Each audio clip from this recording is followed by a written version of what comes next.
తీసుకుంటా అంటే మాకు దొరకలేదుగా. నువ్వు నీ పట్టుకోవాలి అమ్మాయి ఏమైనా దొరుకుతా అది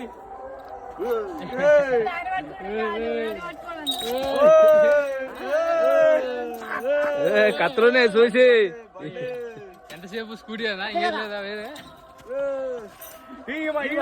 చెట్లలో పోదా లొకేషన్ మార్చు లొకేషన్ మార్చు పట్టుకున్నా లేదా? దొరికిందా నీ సెకండ్ పట్టుకోవాలనుకున్నా.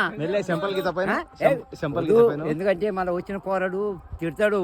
అంతేనా? ఎందుకంటే నేను చేసుకోవాలంటే నువ్వు మీద ఓళ్ళు గిచ్చిరా అని అంటాడు. మళ్ళీ నా మీద బదనామి నాకెందుకు తీసుకో కళ్ళు ఆపుతున్నావు మరి అని అంటే మనవరాలు కాబట్టి మంచి మర్యాద చేసిన అంతేగాని ఏముంది కాను లేపనిస్తుందా అంతేనా నన్ను లేపుతుందా అంతేనా బోర పండుకున్నా 7 ఏళ్ళ లాభం అయినది అంతేనా